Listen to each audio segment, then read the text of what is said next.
Look at this healthy crop of rice. I will have more than 1,300 pounds of rice per quarter acre. It was grown without chemical fertilizer, pesticides, or agricultural machinery. I stopped using those things more than 30 years ago. All I've done is sow the seeds and spread straw. Nature has done the rest.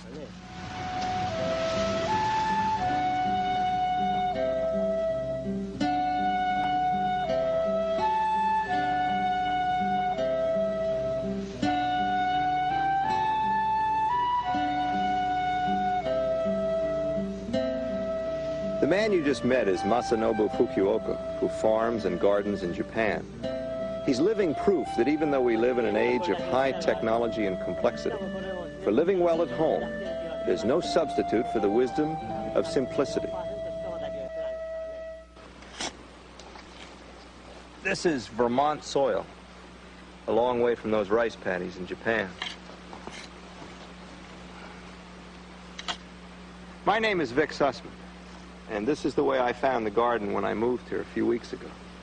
Certainly needs some work and restoration. But that's the problem that faces us as gardeners. How do we develop land so it will feed us and build our health while still keeping us in balance with nature? That's why Mr. Fukuoka's story, as told in his book, The One Straw Revolution, and in this film, has such special meaning for me, and I think for you too, because he's moved towards simplicity by imitating nature. Instead of relying solely on technology, he's developed a philosophy and a set of techniques that allow nature to do most of the work. That's what I want to do here at my new place. Find a way to produce food and healthy soil while staying in harmony with the earth. Mr. Fukuoka has done this in his rice fields and his citrus orchard. Now, while I may not grow rice here, I know whatever I do grow will flourish if I can learn to trust and work with nature. Mr. Fukuoka doesn't use chemical fertilizer. He doesn't use pesticide. He doesn't plow his soil or even use prepared compost. He doesn't hold his rice fields in water all summer long the way farmers have done for centuries all over the world. His method requires less work per acre than any other, creates no pollution, and uses almost no fossil fuel. And yet Mr. Fukuoka's rice yields are as high as the most productive farms in Japan. When I first heard about Mr. Fukuoka, I was skeptical. There had to be more to it than just scattering seeds on unturned ground. And then I read his book, and I found that there was indeed much more to it. He grows a permanent ground cover of white clover, and then he spreads a straw mulch to enrich the soil and hold back the weeds. His crops sprout right through the clover. But instead of just telling you about these ideas, let's go back now to Japan to visit with Masanobu Fukuoka. Mr. Fukuoka's farm is near the hillsides overlooking Matsuyama Bay in southern Japan. It's a rich farming area. The climate is mild with plenty of rain. Mr. Fukuoka was raised here, in the village where the Fukuoka family has lived and farmed for more than 1,400 years. He grows about 2 acres of rice and barley, and has a 12-acre orchard of mandarin oranges. This may not seem like much, but in Japan, where field sizes are small, it's considered a large farm. A national highway passes through Mr. Fukuoka's fields. An overhead railroad track has also been built, but is not being used. Students come from all over Japan and the world to learn from Mr. Fukuoka, attracted by his reputation as a teacher and philosopher, and because he's the leading spokesman for natural agriculture in Japan today.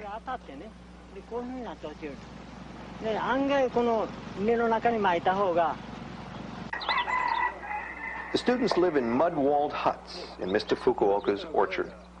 They help with the farming chores. Most arrive unannounced, not knowing what to expect. They stay for a few days or a few weeks and move on. Some remain for as long as several years. There are no modern conveniences. Students carry drinking water in buckets from the spring, cook meals over a wood-burning fireplace, light their huts with candles and kerosene lamps.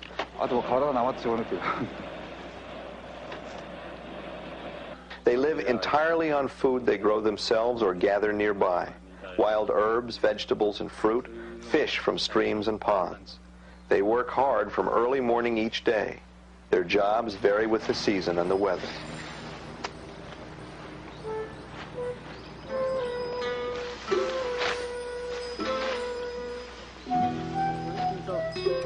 The more the farmer increases the scale of his operation, the more his body and spirit are dissipated. He falls away from a spiritually satisfying life.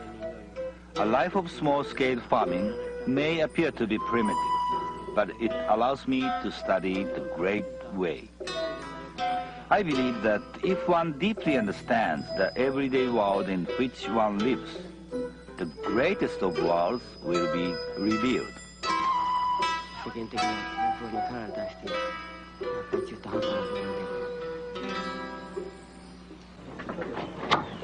Mr. Fukuoka purposely has his students live this way because it helps develop the sensitivity necessary to tune in to nature's subtle voice.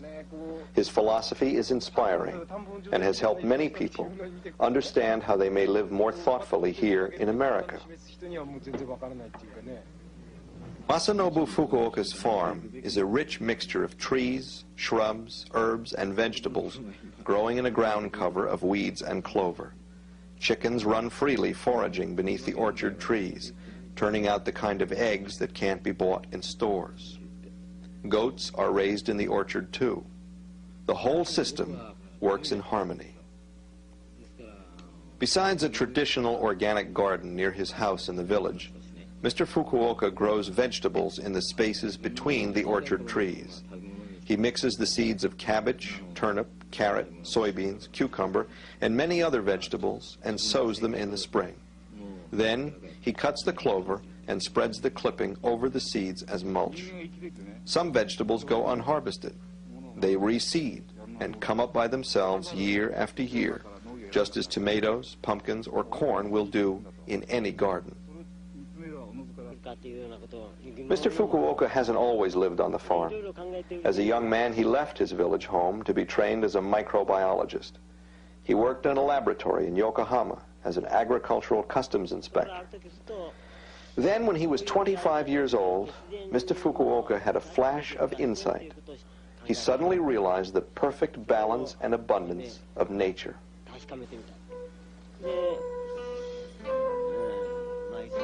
I can still remember it was the morning of the 15th of May.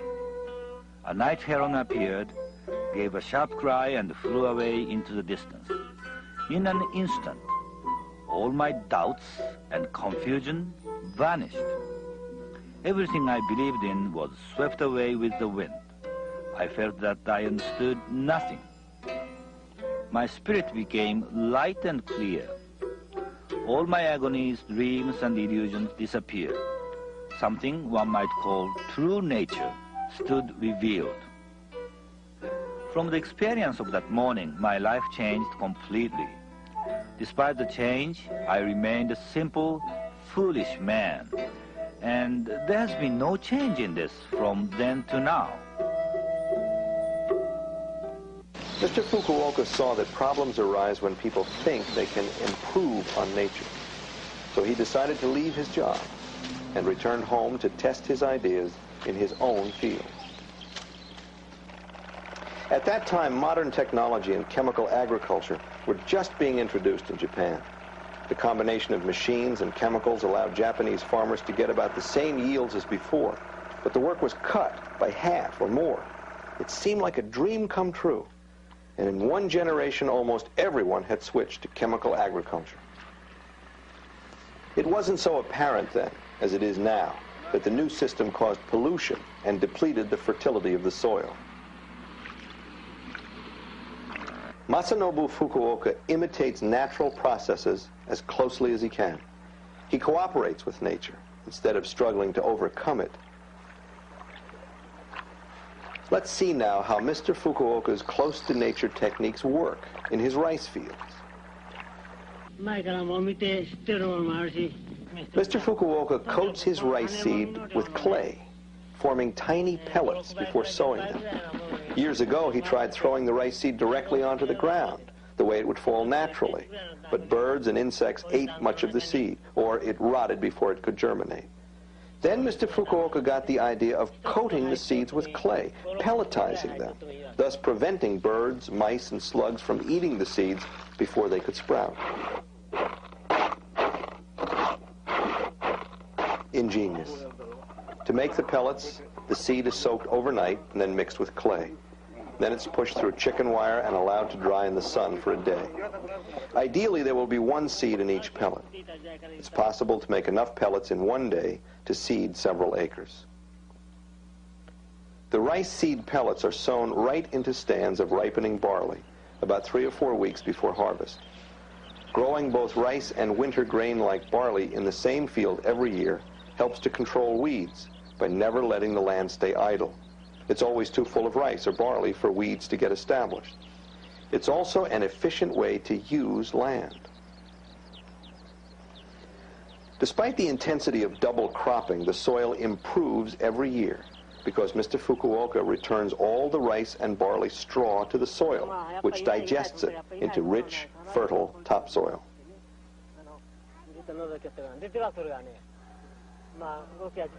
The rice seed sprouts from the pellets about 25 days after sowing, just as the barley is mature and ready for harvest.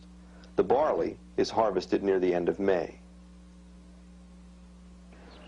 The rice seedlings are trampled by the feet of the harvesters, but soon recover.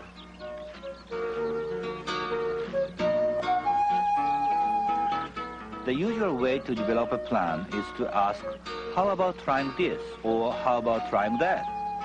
But that approach only makes the farmer busier. My way was opposite. I was aiming at the pleasant, natural way of farming, which makes the work easier instead of harder. How about not doing this? How about not doing that? That was my way of thinking. I finally reached the conclusion that there was no need to plow, no need to apply fertilizer, no need to use insecticides. In fact, there are few agricultural practices that are necessary at all.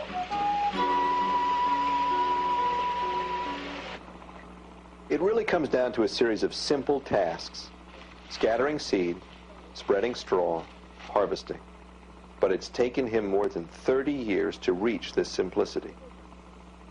Mr. Fukuoka's neighbors also plant barley using modern techniques. After harvesting their barley by machine, they burn the barley straw in the fields. To them, the straw is a nuisance because it gets caught in the machinery when they plow the field for rice. Mr. Fukuoka considers his barley straw a resource. He harvests all of it. After the grain is threshed, the straw is spread over the field as a mulch to keep weeds down and to return fertility to the soil. He's found that it works best if the straw is scattered every which way, just as it would have fallen to the ground naturally. The decaying straw also makes a good germination bed for the rice. Mulching is a most valuable technique for gardeners everywhere. It insulates the soil against extremes of hot and cold, conserves water, reduces weed growth, and ultimately decays into humus. When it's time for the neighbors to plant rice, they grow rice seedlings in a starter bed, then transplant them to the main field. They keep their paddies flooded all season long to help keep weeds in check. But these steps are eliminated in Mr. Fukuoka's straw-mulched field, which you see in the foreground. Mr. Fukuoka also floods his rice fields, but only for a week or 10 days. This weakens the weeds and clover and allows the rice to sprout through. The idea is only to discourage the weeds, not eliminate them, since they are habitat for beneficial insects. If the clover were not set back right now, it would become strong enough to compete with the rice.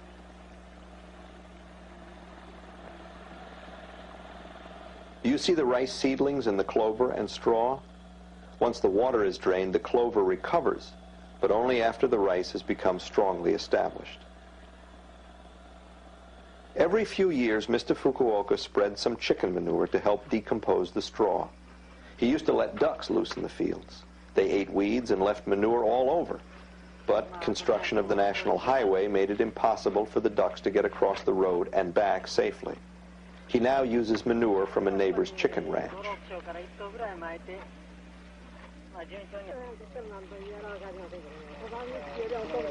A lot of people come to visit Mr. Fukuoka's farm. Lately, scientists and agricultural experts have been among them. But these specialists usually see only from the point of view of their own expertise, and few grasp the deeper meaning of Mr. Fukuoka's methods, his close-to-nature philosophy. It is now midsummer, and the neighbor's rice is growing in neat rows. Weeds have been eliminated by herbicides. In August, Mr. Fukuoka pulls a rice plant from his field and one from a neighbor's paddy. The roots of the rice plants grown in the herbicide-treated flooded paddy, shown on the right, are rotten and black by midsummer. The roots of the rice from Mr. Fukuoka's field, on the left, are still healthy and growing strongly. Mr. Fukuoka is probably the only farmer in Japan who doesn't grow rice in a flooded field all summer. Instead, he allows the roots of his plants to penetrate more than 3 feet into the ground. As they grow, they bring up minerals from the subsoil. When they decay, they enrich his land with nutrients and organic matter. To control leafhoppers and other troublesome insects, most Japanese farmers spray a strong pesticide 2 or 3 times during the growing season. This poison also kills beneficial insects, to say nothing of the danger for the farmer.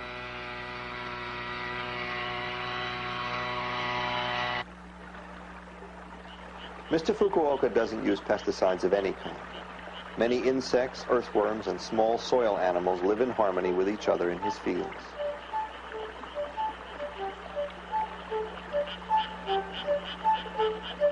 Make your way carefully through these fields.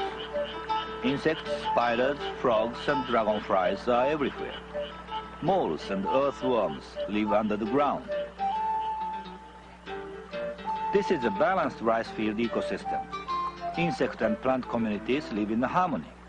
Often, a plant or insect disease invades this valley. My crops are completely unaffected.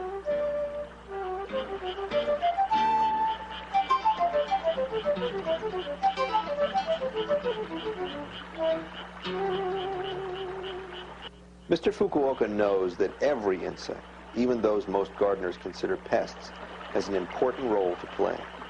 He believes that nature can and will control diseases and insects if we grow healthy crops in a biologically diverse environment. I talk about a do-nothing way of gardening. Some of you come here thinking life will be soft and easy. But you cannot sit back and expect nature to do the farming. I call that abandonment.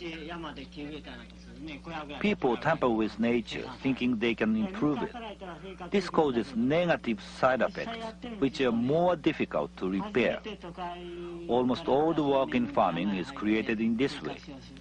Work is important, but my farming is designed to eliminate unnecessary work.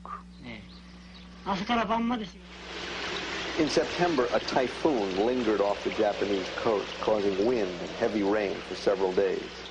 Mr. Fukuoka went to the fields to see how his rice was doing.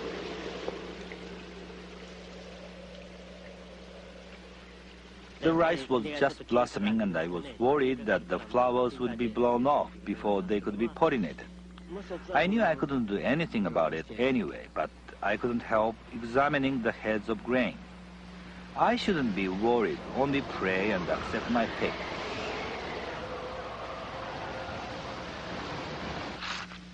Human beings can never hope to understand nature, but my analytical mind still tries. I try to garden as closely as I can to nature. My techniques are still evolving. I try to achieve a pure state of mind, and yet at 65 years, I still have many imperfections. Clover seed is broadcast in the fields about 3 weeks before the rice harvest. The clover seeds are so small that you only need a few handfuls for a quarter acre. The barley seed is also broadcast among the ripening rice plants about 3 weeks before the harvest. The barley seed can be seen among the straw and clover. The rice grown with chemical fertilizer in the typical paddy grows tall, but topples easily late in the season. Mr. Fukuoka's rice plants don't grow as tall as those grown with chemicals, so more energy is available for seed production. The neighbor's rice has about 125 grains in each head. Mr. Fukuoka's rice has 225 to 250 grains in each head.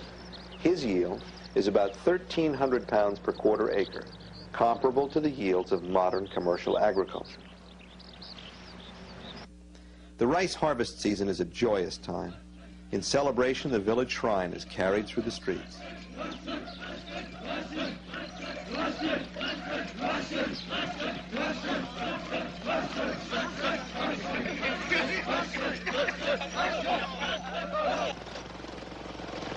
Most of the farmers in the area harvest their rice with modern machines.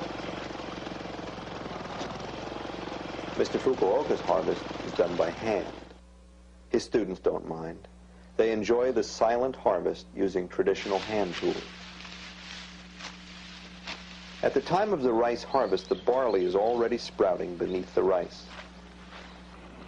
After the rice is harvested and threshed, the rice straw is scattered over the field, just as the barley straw was scattered 6 months before. And with that, the yearly cycle is complete. My way of gardening is pleasant. I have time for the important things in life, like writing poetry, singing, and participating in village life.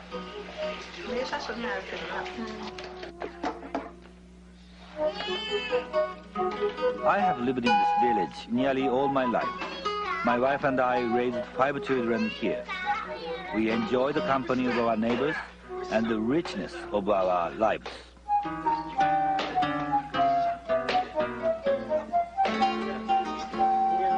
I have made mistakes in the past, but they were not really mistakes. They were hints which helped me coexist with nature. A life of small-scale farming or gardening may seem behind the times, but such a life offers many opportunities for greater awareness.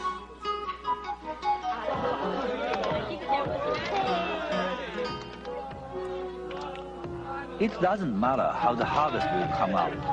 Just sow seeds and care tenderly for plants and soil. You'll have joy. The ultimate goal of farming is not the growing of crops, but the cultivation and perfection of human beings.